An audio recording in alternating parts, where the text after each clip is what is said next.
Welcome to the podcast. Today, we're excited to have Mark Mathieson, an ecopsychologist who's changing how we view well-being. Mark's goal is to change how we think about mental health by highlighting our strong bond with nature and providing practical tips for managing daily life while staying connected to the natural world. Let's dive in and discover the incredible impact nature can have on our lives with Mark.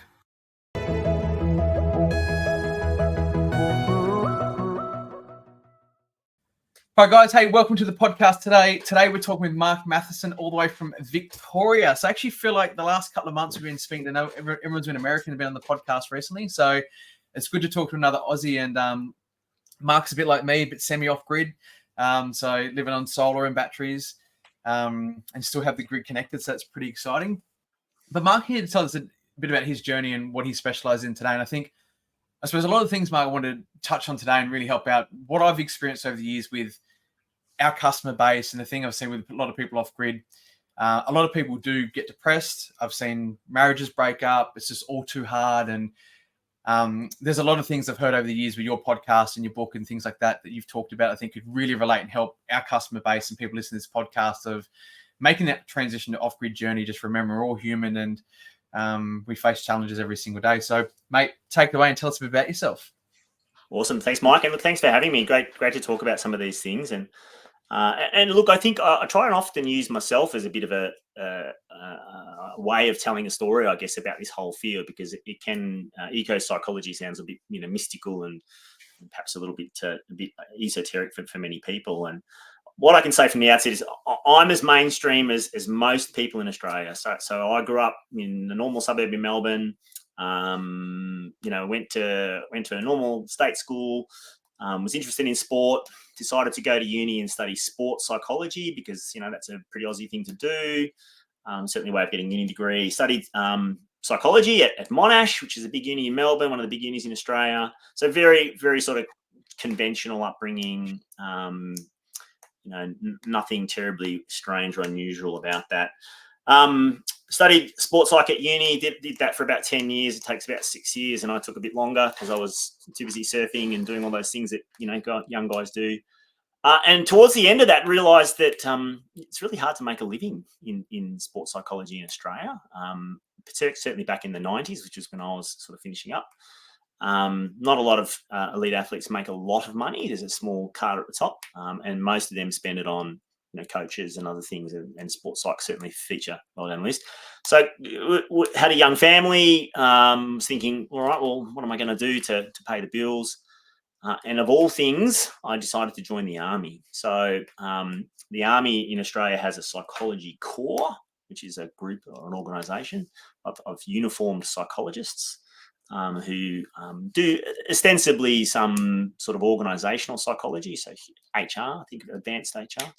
But they also do performance enhancement, which is sports psych. So I thought, cool, there's a way of doing some sports psych stuff in a high-performing organisation. So I joined the army and pretty much spent the next 25 years in and out of full-time jobs in the military, doing conventional sports psych. So the thing that drove me in all of that has always been how do we get humans to perform at their best? How do we get them to really perform at the peaks of human performance? And the thing that I guess I found through that journey with the military, and I got out at the end of that and went and did some consulting in the corporate space, mostly in big dirty mines, was that often the traditional way of viewing high performance is that people are these amazing, exceptional individuals that are incredibly capable in a whole range of domains, and they exceed because of their unique talents or gifts. And that's true to a point. And what I found was that certainly quite often, there was a number of unique talents that individuals had which lined up with their endeavour, with their job or their career or their sport. But often they were incredibly lopsided in many other parts of life. They didn't really have their act together in a relationship. They had very limited social connections. If they had an injury in their career, then they're often it's really quite difficult to work with or manage in terms of rehab. So very lopsided, really, just a very small, narrow band of performance, and then a whole lot of sometimes quite often pathological behaviour. So the myth was, that these people were just superhuman and super capable, but the reality was that they were very uniquely talented in a narrow band and not very skilled in a whole lot of other areas. Yeah. And so I started to think about that in terms of sustainability, and we certainly talk about that from a human capability perspective in the military and also in organisations. How do we sustain that operational human capability in these organisations? Because it's expensive, right? So you don't really want to have people, burn out in a sporting career within the first couple of years. You're trying to extend that because you've put a lot of time and effort into building your skills, and the same in organisations.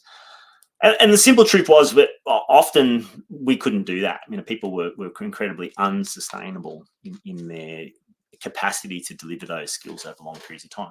So that led me to thinking about sustainability. And I thought, well, maybe I'll go and look in the sort of, in quotation marks, sustainability movement, the environmental movement, for models of what is sustainable, what are systems in ecology or environmental sort of systems that are sustainable. So that led me down the whole permaculture path and Eastern philosophies. And, I did a number of PDCs and other things looking at these models of ecological sustainability. So how do we create sustainable systems in the environment? And then there was, a slow but fairly obvious movement where I thought, oh, hang on, humans are part of nature. So clearly the sustainable ways we design ecological systems have to apply to humans too. We have to think about humans as ecological parts of the system, which incredibly not many people seem to be thinking about. It's like, humans are the controllers and the designers, but no one's really thinking about how do we make a sustainable human. We always seem to skew the distribution towards high performance and forget about everything else. So I guess if you want to think about it, it's almost like zone 0, 0 in permaculture, right? So, we've got zone 1 through 5, when you design a permaculture design, but zone 0 is kind of inside the house and zone 0, 0 is inside your head, right? So the change process really has to start with thinking in a permaculture way. So, a systems-based view of thinking about all these things. And I guess the simple sort of take-home message really is, when I went back and started looking in all the literature around, this concept of permaculture thinking or an ecologically, way of living, it became really apparent that most of the pathology we experience in mainstream community, depression, anxiety, etc., is driven by and large through a lack of alignment with living in an ecological way. And there's just a ton of evidence that supports that in peer-reviewed papers. It's all fairly simplistic, and it's what I would call dualistic research and reductionist research. So it tries to boil it down to find the one solution. Whereas, as we know, from sort of sustainable systems, ecological systems, that they're always enmeshed, right? You can't just pull out one bit and go, well, if I put in a solar system, then I'll be happy forever. It doesn't work that way. It feeds into other parts of life. So we need to go back to thinking about, well, how do humans function at their best? Well, they function at best when they function in alignment with ecological systems. Which is a bit of a no-brainer, kind of like, oh, well, duh. But we're terrible at it. We're terrible at it. Yeah. Now we had just to tell me a story about a girl we had work for us. She was an amazing employee, really good at what she could do, the skills that we hired her for, and she hated a job and quit because of we were selling solar systems to people that used a ton of energy, and she's like, these people are all this environmental waste, putting solar systems and batteries up and running. It was just, it didn't align with what she thought sustainability was about. It really got under her skin, and she hated these people. So it was like, couldn't stand it. So, so because they were taking that, wanted to go off grid and be self-sufficient, just taking the traditional city house and just running anything and everything they could. So it was a real misalignment for her. So that's right. And the change process for most people comes about through emotions. So you need to have a passion or an interest, or it has to, I guess, align with some of your core values in order for it to really be sustainable in the longer term. And there's a couple of underpinning points there. I think the first thing is most of us are fundamentally disconnected from the ecological systems of this planet. And a great example is sunlight. The irony of most sort of off-grid systems operating primarily on solar, they have other components, of course, but the thing that a solar system does teach you, some of your previous podcasts sort of, I guess, have highlighted is there is a pattern to sunlight, right? It's called 24 hours, it's called daily, it's called seasonal, and it fundamentally alters the way you have to live, because if you are going to be off grid, you have to align with that pattern. It's like saying, right, well, I'm just not going to use any electricity during the day, and then I'm going to switch everything on at nighttime because that's when I'm home and it suits me. And so what do you have to do? Well, you either have to size your battery system to be astronomical, which again comes back to your example of your employee, where it's just you're just robbing Peter to pay Paul, really. You're just taking a whole lot of embedded energy in a solar system and paying for it in advance, as opposed to really saving anything. Or you have to sort of sit back and go, well, hang on, I need to think about the patterns of the way I live my life, and can I change those to fit in with the way the sun operates? To the point where, there's some great research coming out of quantum biology, which sounds a bit weird, but it's taking quantum physics and applying it to biology. Humans are, in effect, photosynthetic creatures. We're the same as plants, right? So our endocrine system, our hormone system, which drives a lot of our moods, is driven by light. Yeah, so you get up in the morning, you see the sun come up, it triggers certain photoreceptors on the back of your eye and on your skin to start the endocrine system up for the day. And so your mood for that day is partially set by ensuring that you're supposed to see the sun come up. For 170,000 years, humans have seen this. Have we evolved to see the sun come up? Absolutely, we have. Psychologically and physiologically. Yeah. And guess what? We're supposed to see the sun go down too. And that sort of switches on the final bits of the melatonin system, which says go to sleep. Now, the two key brain hormones which drive those two systems are serotonin and melatonin. All right. What do they drive? Well, they drive mood. Yeah. So when you take an antidepressant, invariably it's acting either on the serotonin system. It's trying to selectively, it's got selective serotonin reuptake inhibitors, SSRIs. That's what most of the drugs are. They moderate the serotonin system. So in other words, the drugs that we've developed effectively mimic what sunlight was always meant to do and the cycles of the sun. So are we designed to operate ideally in a pattern that follows the sun? Yes, we are. Does a solar system drive that pattern? By necessity, it does. If you fight against it, if you try and, as I say, use all your electricity at night time and drain your batteries, ends up in a bad place. Ends up in conflict, usually in your marriage, in conflict with, yourself. And what am I doing? This is so hard. So, or I guess the ecopsychology offers is saying, well, rather than thinking about it as a technological solution, which it is, it's solving electricity issues, it's actually aligning us humans with the way we're meant to be in nature. We were meant to be out in the sun to a degree. We've got solar receptors on our skin, certainly not in the midday sun, but we need a certain amount of sunlight, UVA, UVB, in order to drive vitamin D synthesis on our skin, and vitamin D supplementation does not substitute for that. And there's some great research coming out with dermatologists in Australia saying, oh yeah, actually we probably shouldn't be putting hats on and sunscreen all the time.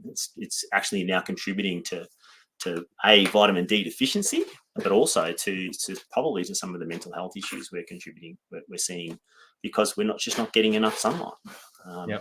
So we are driven by those same patterns that most of those off-grid systems rely on. No, it's so true. It's so true. Yeah, my wife's uncle wrote a book. He's a skin doctor about 15 minutes in the sun every day. So about vitamin D. Yeah. So absolutely. And that extends to not just sunlight, but all sorts of patterns that I guess older traditional cultures have known forever. They've known that there's certain ways of realigning the way we live our lives. So I think the lesson for me in ecopsychology is that to fix ourselves, in terms of the sort of epidemic of mental health that seems to be prevalent. The irony is that off-grid living shouldn't be seen as a technical solution. I know it is primarily. It's actually beneficial for us as human beings. And the research in terms of mental health, physiological health, social systems and social health is all there. It just really hasn't been pieced together. It's all sort of in its own little silos. Yeah. And so another great tip that I often think of, people when they often think about off-grid is, I'm going to move away from society, I'm going to go somewhere else. One of the leading causes of mental health issues in our mainstream communities is loneliness. People are lonely, even though they live in cities. They're disconnected from the people around them. Partially because they're just busy running on the treadmill, right? They're trying to keep up with everything else and don't have time to do these things. But moving out into the bush is it comes with distance. Typically, it comes with it's even harder to connect with people. And so one of the things that I often encourage people to think about if they're going to move to a more remote location is, how are you going to get your social fix? Because we are social mammals, and a lot of our anxiety is driven by the fear of being alone, the fear of being isolated. That sounds like bliss for a lot of people, but often in small doses. We still need social connection, and you need to think carefully about, well, where am I going to get that social connection from? It might just be that you're going to town, a couple of times a week, and you join some local clubs, or you get involved in the local library, or even just go to your local coffee shop. And if the only reason you're going there and purchasing a commercial capitalist coffee is to have some social connection, that's still really valuable, because without it, we do tend to spiral again. We're not designed to be on our own. We are social mammals, and the alert system, the sympathetic, nervous system in our body says, there's a reason why we're driven to watch news. There's a reason why we're driven to sort of somehow, even if it's digitally, stay connected. It's because we're terrified, subconsciously, terrified of being kicked out of the metaphorical, caveman cave. If we're kicked out of the cave, all the alert systems in our body say, risk, danger, you're going to die. Because when we were designed as creatures, as mammals, we were designed in groups. We were designed to function in groups, and so it fundamentally creates a pattern of threat if you're socially isolated. So you need to think about that. It's not as simple as saying, well, I'll buy a farm or the piece of land that's remote from everybody else, and it'll be fantastic. Most people find that they can only sustain that for a period of time before they get lonely. And that doesn't mean your tribe might not be online. That's certainly part of the puzzle. But fundamentally, we are upfront, person to person, physical touch, human beings. And you need to have a capacity to do that, at least in your family group, if not ideally with some neighbors, that you can actually go and spend time with. But also as part of that meaning and purpose piece, what am I doing and contributing to that society? And if you want to get really preppery about it, doomsday prepper, then it's called social capital. You're investing in the local community. You're investing capital, time, and energy in building relationships. Because anyone who thinks that they're going to survive entirely on their own and have every resource that they could potentially require to survive on their own is kidding themselves. It's not possible. It's not possible from a human, wet bag of cells perspective. We really struggle. And I've been fortunate or unfortunate to spend quite a bit of time working with training people in what we call resistance to interrogation. So in the military, we train people to put them in isolated environments, and we looked at all the research when we put people in long-term isolated environments, prisoner of war circumstances. We don't do well. Psychologically, we don't do well for long periods of time, deprived of other human contact, even in a prison setting. It's not good for us. So you need to think about what patterns, not just me, but what patterns ecologically, what patterns psychologically, and what patterns socially will sustain me and my family, into the longer term. And they're invariably ecological patterns, patterns that we were designed for, and the rest of the planet, by the way. Yeah, one of the things I suppose I touched on, and I see a lot of people that go off grid because it's the thing I see people struggle with, it seems all too much. So what would you recommend? Because, there's, it's right with what you just touched on then, I've got a whole heap of customers in one area where there's a really good little pub community. Everyone goes in, trades, everyone talks to each other. And I actually, most of those customers know each other and their interaction. That was our whole intention with the Off-Grid Tribe podcast platform, is that people could interact socially, not use Facebook, and use the platform to interact and communicate with other people living off grid remotely and connect. It's one of the big things about it. But one of the things I see people, I suppose, like to hear your opinion on this. I think a lot of people set their expectations way too high of what they can get done in the day, and they get really down and depressed about what they're achieving. And where the guy that's dreaming about going off grid, or girl that's like, I wish I was in their situation. The other person's like, well, this is all way too hard. So what do you think mentally inside people's heads of how they end up in that situation of it's all too hard? Well, I think there's probably two bits in that. I think firstly, for a lot of people, it is a way of deriving meaning and purpose. So the aspiration of being completely off grid and having this amazing lifestyle is a good aspiration. It drives a lot of people. The reality is, and I'm sure you've had many of your guests talk about this, that the reality is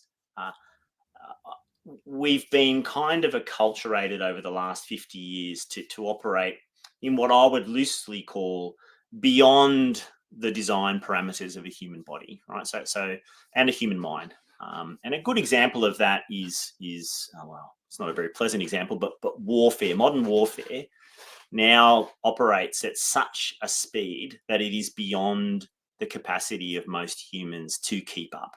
So we have battle space management systems, IT systems that are constantly running algorithms of what the enemy might do far faster than a human brain can keep up. So in effect, we've become bit pieces in the military game. We still have to do the upfront sort of warfighting stuff, but if you were to have one or a number of people trying to keep all that information in their head, that they soon become, and I've sort of debriefed the guys who operate in the command centers, and they're often, we often only put them on fairly short deployments, like 3 months maximum, because the intensity of workload and the frenetic pace, just simply from a time perspective, is unsustainable for human beings. I mean, they're operating. Most of these operations are 24/7, multiple dimensions, multiple operations, multiple enemy parties. You just can't keep your head around it. So it's gone beyond what humans can actually are capable of. So we often take that same mindset into everyday life. It's like I've got to get up at 6 in order to do a run, in order to then pack the kids' lunches, in order to drive them to school, in order to get to work on time and pick up the dry cleaning on the way. And then I've got to manage 13 different projects, and I'm invariably going to have to bump some of those or delegate them. And then I leave work at the very last moment in order to pick up the kids again, and then drop into the supermarket in order to buy dinner, to get home, in order to cook it, and then I'll take the kids to karate and so forth and so on. And we're just in time managing, just about every day, to the point where we get to, often not even Saturdays or Sundays, and we just fall in a bit of a heap, trying desperately to top up the battery in order to go again.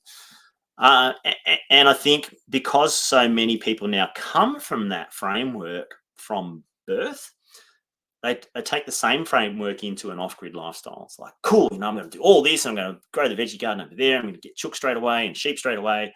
I'm going to rebuild the fences, and then, and nature just has no interest in that. Nature has no interest in that. Nature says, well, I don't know what you're thinking about doing, but the sheep are getting out today, and they're going to bust that fence, and you're not going to have any wire to repair it.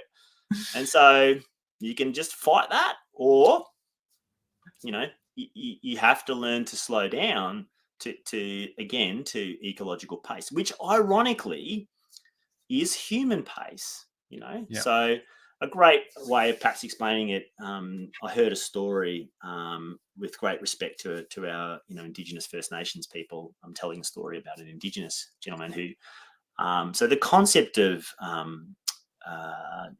dream lines or storylines, which is where, knowledge is embedded in the landscape, right?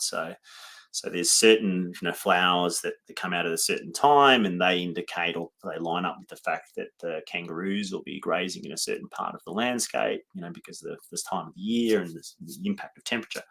So many Indigenous people know the story of the place by walking through it, and so they can point out things and tell stories about it. Anyway, so this gentleman was in the back of a troopy being driven through some landscape by a group of white scientists. Well, I shouldn't say white, non-Indigenous scientists. And he was just talking nonstop, trying to pointing things out. And they couldn't, like, this guy had always been really quiet and fairly conservative, and now he was just yabbering at this rapid rate, and they couldn't. What's going on with this guy? Is he had too many coffees in the morning? It was simply because he was in the back of a troopy, right? So he was telling story, but rather than telling it at the pace at which it was designed, which is walking pace, human pace, he was telling it at troopy pace. Right. And that's quite often, I think, what we do. We take, all the advances of modern technology and saying, well, because I can, I should. And nature and ecological systems don't operate at that speed. So the first part of that puzzle is quite often saying, well, I probably need to slow down. Probably need. And I think, the first principle of permaculture and observe and interact, spend a year, don't do anything, just observe, watch and learn. And you'll see all sorts of things that if you had rushed in, you would have missed. Yeah. Where does the seasonal spring jump up out of the ground after the winter rains? Which wildflowers come out at certain times of the year which attract the kangaroos back into your paddocks?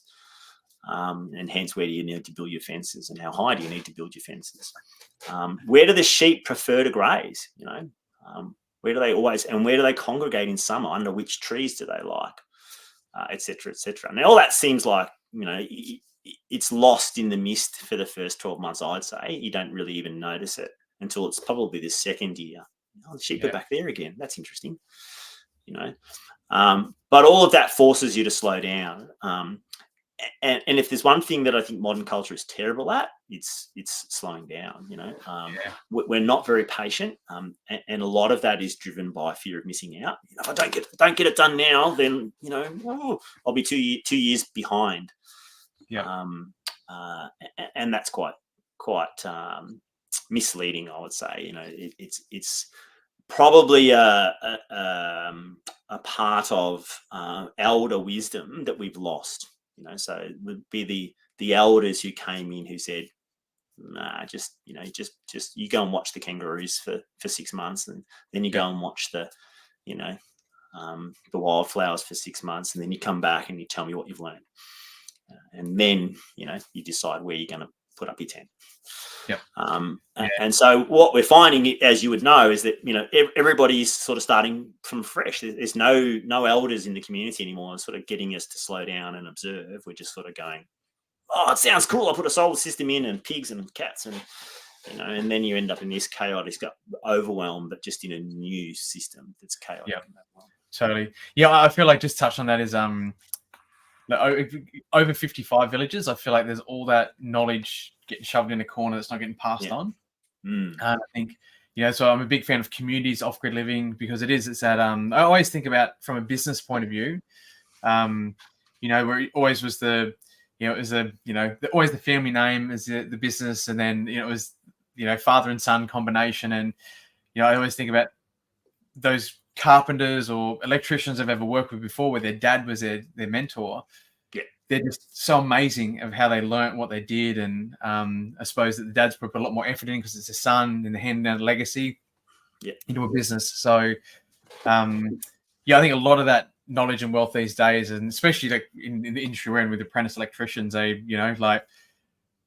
said to myself, it's never going to happen to me. And look, we had a flood come through our town literally a month before the boys' apprenticeships finished, but I never saw them again after the floods. But they got their tickets and they were gone off to do their own thing, So, it's village mindedness. I call it village mindedness. And again, for a lot of people, that's a bit scary because, we again, perhaps have been acculturated to think that, big cities and bright lights and fast paced is exciting. And look, it is. I think it's exciting to a point, but it's not a very sustainable way for humans to exist. We do need to relearn some of those skills of community. And I don't mean that in the weird, tie-dyed, live out in a teepee. No offense to the people that choose to do that, but the majority of people, in my opinion, are never going to do that. It's too scary. It's too challenging. It doesn't sit within their comfort zone. And so being community minded simply means, having that village around you, having people that you go to, and you can drive through your local town and go, I know that person, I know that person, and he's an electrician, and she's, does this, that, and the other. And I can, draw on those skills. And I've intentionally gone and built relationships with those people.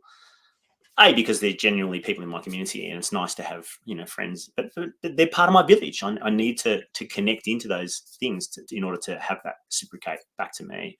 Otherwise, you're doing it all on your own, and when you're inviting people over for events or parties and so forth, you end up with a very short list. It's like, well, celebration and fun are incredibly important parts of, humans being well and being happy. And it's all well and good to live a completely off-grid lifestyle, but if you've got no one to celebrate it with and no one to come over and ooh and ah over your latest piece of advancement in technology or ways of solving a complex problem, then you're missing a big part of what it is to be human, which is really, really important. And it makes us function better. It's a self-licking ice cream, as we say in the army. You've just got to do it in a way that suits your model, I suppose. And I think, most people are going to end up, to come back to your question about being overwhelmed, I think most people are going to end up with a hybrid model. When you're not going to go to the 100% solution. We're not there yet. There's so much momentum behind the system, mainstream system continuing for now, that to just detach yourself entirely from that, it really does isolate a lot of people, isolates them psychologically and socially, and creates a awful lot of work that would have only ever been done by a village. And you think about some of those older models. I mean, the Amish are an interesting people in that they do barn raising and they do things as a community, because that's how humans have been for thousands of years. We are social mammals. We operate in groups. To the point where, I would challenge a lot of the mainstream mental health models, because most of the mainstream mental health models talk about self-care. It's looking after yourself. And that's important to a point. But one of the first things I'd ask people to think about in terms of self-care is mutual care. Who are you looking after and who's looking after you? Because you can't do it on your own. We don't function well on our own. And so you need to think about, well, who's in my team, who's in my tribe?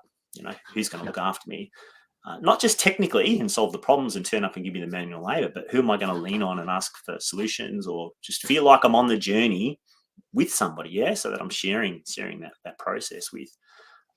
They might not agree with everything that I do or every idea, but they offer a counterpoint. Otherwise, you end up with tunnel thinking and fixated on stuff. Your wife or partner hating you because you're off. You're too far ahead of everybody, and that's a danger in and of itself. So that involves patience. It involves a hybrid solution. It involves small steps, being patient. Taking clever steps, waiting for the ecological data to support your system. So if you were working with someone, like said, relate to the army, that was feeling overwhelmed, and someone that just was really struggling with their patience, so what sort of stuff would you work with those people and skills you'd sort of to help them cope day to day and by themselves? Like, what would you recommend? Get outside. Again, we tend to be task focused. You saw the whiteboard behind me before I moved it, but some of the reasons we're overwhelmed a lot of the time is because we're task focused. We've been taught to run on the hedonic treadmill and tick things off. And one of the things we're really bad at doing is slowing down to human pace. And so, I've just come back last night. We've got another property down the Ovens Valley in Bright, which is a vacant block on the outskirts of a little town. And so once a month, I spend at least one night out bush, and I just go and turn off my phone and turn off all those things, and go and be back in nature, because nature, there's some great Wendell Berry poetry if you want to read some poetry. Humans have known forever that going back out into nature and just slowing down to the pace at which nature operates, which you can do if you spend usually a night time out there because you're forced to, You don't realize how often you check your phone, for example. What's going on? Have I missed out on something? Oh, I need a little ding to get a little dopamine hit. So just pushing the reset button is a good way. And for some people that's meditation. For some people it's exercise. I'm a trail runner, and I've got a T-shirt, that basically says, humans ... trail running for 170,000 years. So we haven't done anything new outside in nature for a long time, right? But we've forgotten a lot of what we do know. Looking at a campfire, again, talking about the light, campfires trigger very ancient metabolic pathways in us that tell us to slow down. And people tell stories around campfires almost without needing to be asked to. Why? Well, because it's coded into the way our metabolism and our mitochondria work. The light triggers narrative storytelling. So all of those things slow us down and start to sort of realign both the metabolic pathways and our psychological pathways with a more ecologically robust way of being. Mindfulness, so people go out and do mindfulness, usually outdoors, grounding, walking with your shoes off, all those sort of things, which sound a bit odd, but in the context of what humans used to do, if you take them back to those more ancestral pathways, they make sense, right? So they were the systems that grounded us literally and slowed us down, and got us back into sync with the slower way of being, which avoids the overwhelm. And then you come back to the whiteboard and go, delay that, cancel that. If you're constantly immersed in this space, then it's pretty hard to avoid the overwhelm. So it's not a case of saying, well, I have another system to adapt to that or to prioritize more efficiently. I mean, there's a lot of books that you can probably read, usually from ex-military people, ironically, saying you can be a superhuman too. You just got to do this. You got to push through. You got to get up at 5 a.m. Join the 5 a.m. club, and you can, if you run 3,000 kilometers, then you'll be so fit that you can smash through all your barriers. Bullshit. Sorry. Humans weren't designed to do that. We can do it, but it doesn't mean we should. We can do it, and I certainly think there's a point there about relearning dealing with discomfort, because that's something we're terrible at. Humans have always been adaptive to discomfort as a signal. So you need to make sure there is something. So going out bush is not meant to be a comfortable holiday. I sleep on the ground, right? It's uncomfortable, but it's designed to kind of push the reset button. And the reset button is not a nice, comfortable chocolate milkshake in a cafe reset button. It's a, hello, you've been sleeping on the ground as a species for 2 million years. This is what you were designed to do. Yes, it's uncomfortable. Be thankful for your bed. Be thankful for your solar system. And learn to slow down and work at its pace, not at your pace. Your pace is modern lifestyle pace. So if you can build in those sort of strategies, which often are deprioritized because there's so much to do, I haven't got time to do that.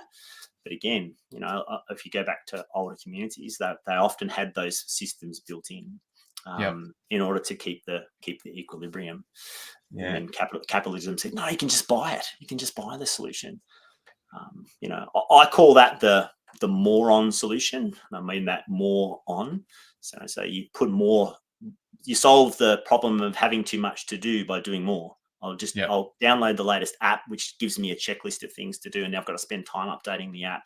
And then I get behind in updating the app, and so now I'm overwhelmed because my app's not up to date, and I've got no idea what the hell's going on because my app's not up to date because I haven't had time to do that. Go outside and watch the clouds. Clouds don't care. It's funny. One thing after the floods, I've gone from having a big business for 10 staff to, by myself. And then you've still got all these inquiries and leads and stuff to deal with. And I feel like because I got transition glasses, I sometimes do this before podcasts, and I actually take them off because they go dark and then they don't change for the podcast. But just literally a big thing is, and it's one of those things I feel like I don't have the time to go outside and spend 5 minutes, but by going out there, taking my glasses off, and I normally spend 10 minutes and just look up the sun and just think about life. And I get so much more done because I've just stopped, slowed down, rather than. Now, I'm also, as well, the other thing for me, like I start at 3 a.m. and I'm asleep by 7 p.m. But the days I don't take those breaks here and there and just go look at the clouds and just take those 5-minute breaks here and there, I'm spent when it comes to 5 o'clock. I've had enough and I just don't want to deal with the kids. And yeah, so just stopping and taking that break, it definitely makes a huge difference. I've found myself. So yeah, and it doesn't have to be a do nothing break. I mean, we've got irrigation systems in the gardens, around our home, gravity fed, solar yeah, pump. And so, I can just go out and just walk around the irrigation system and just be checking. Kangaroos haven't knocked the top off one of those irrigation systems. Although yesterday I went down and the horses had, I don't know what they've done. They've obviously kicked one of the PVC pipes, which is lying on the ground. And so I think, 50,000 litres of water on the ground. No leak detector on that one. So, you can do things that are productive in the sense of, they're getting you outdoors and you're still feeling like you're just checking something, which often, on a farm or on a rural property you need to do. You can't just assume that because you've got a clever human intervention that nature won't find a way to, stuff that system up. But you're outdoors, so why not?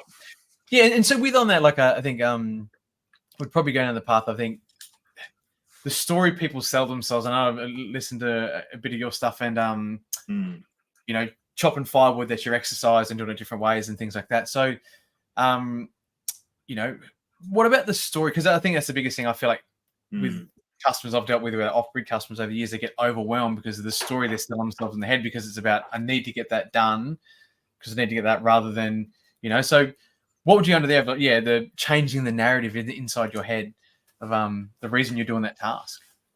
Well, look, I think it's being honest with yourself a lot of the time, which is hard to do, and recognizing that quite often, that our thinking is the problem. It's not necessarily that you're not getting enough firewood cart, or that there's you being lazy. Most people, I think, in particular, I think early adopters, who are often probably many of your customers, they set themselves impossible tasks. It's when you sit back and go, how on earth did you think you were going to get all that done? But we're so acculturated to just do rather than being, and that comes back to values. It comes back to saying, I need to value the quality of my life and being as importantly as the doing. I will not be measured by the doing. I'll ultimately be measured by the what sort of person I was. And look, I struggle with that. I mean, and most of us who have been brought up in, I guess, the last 50 to 100 years, which is a culture of doing, are going to struggle with that, because it's a fundamental framework that's built in. So it's being kind to yourself and going, yeah, there I go again. I've gone down the doing path, and I've got this, whiteboard list, and I've got caught up in that, and I've got all anxious and wound up and stressed out. And if you can't actually occasionally walk around and enjoy the fact that you're off grid, and go, cool. No. I'm actually working in an ecologically aligned way. I'm using the sun, which is what I was designed to do. I'm using energy that, I've put this system in energy. I can't just walk around and actually sit on the ground and relax, chill out, and just be in nature and hear the crickets, millions of crickets at this point in time for some reason. Northwestern Victoria, bit of rain. Then why do it? Because it comes back to meaning and purpose. Why are you doing that? Is it doing it because you're guilty and you want to fix the world by absolving yourself of guilt, or are you doing it because you're trying to make a difference, and that involves you as a person too? So you're trying to make a difference for who? For your family, for you.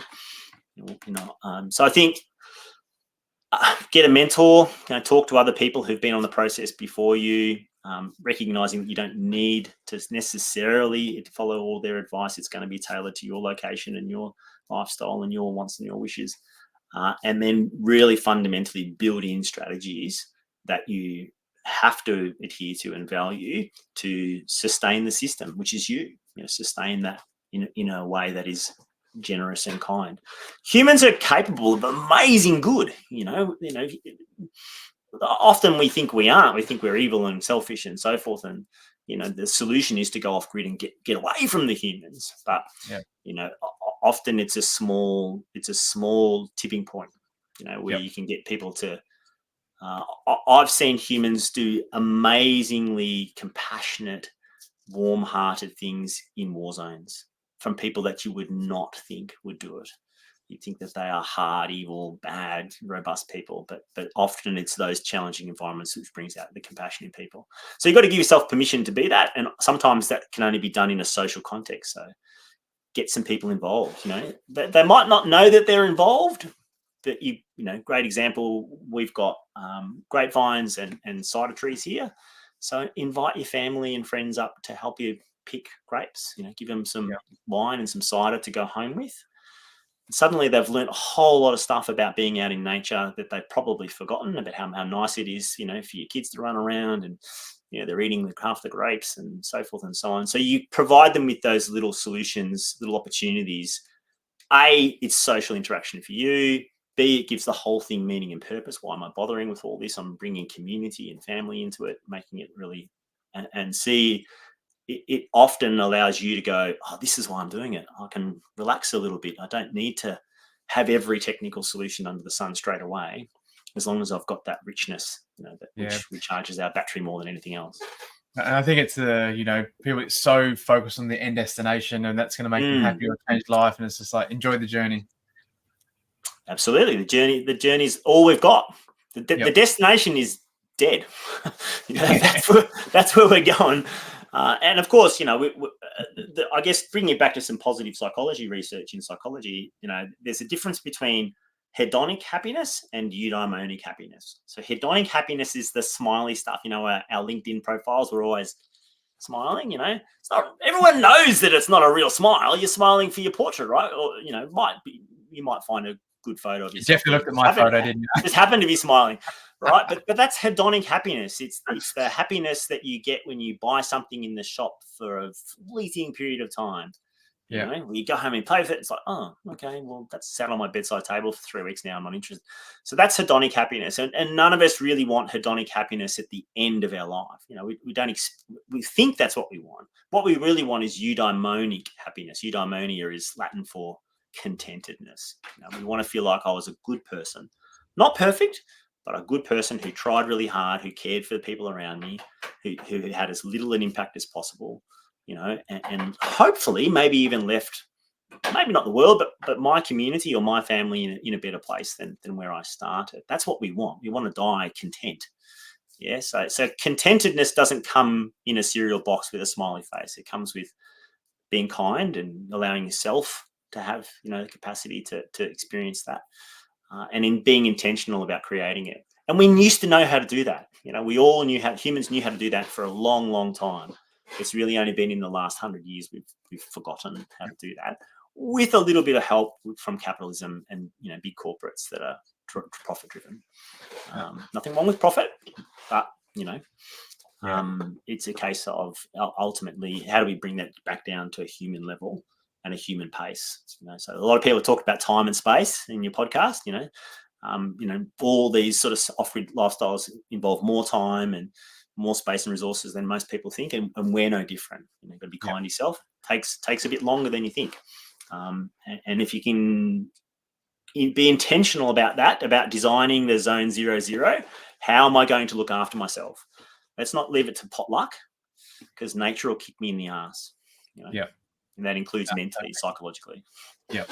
No, that's it. So awesome. Well, mate, thank you. I really appreciate that. That was really valuable for me. I got a lot out of it. So, and we'll whack your details in below so who wants to reach out and get in contact, have a chat. So, Awesome. Appreciate the Mark. So cool. Well, guys, thank you. And until next time. I hope you enjoyed this episode and found the content educational and inspiring. If you got something out of it and you think you know someone else that would actually also enjoy it, we'd really appreciate if you could share the link with them and encourage them to check out our channel. And don't forget, you can join the Off-Grid Tribe podcast for free, where you can actually ask and interact with myself and also our guest speakers. So jump over today to theoffgridtribe.com, register yourself an account where you can actually have a conversation with myself and one of our guest speakers, and we can continue the conversation there. Together, let's embrace the power of sustainable living.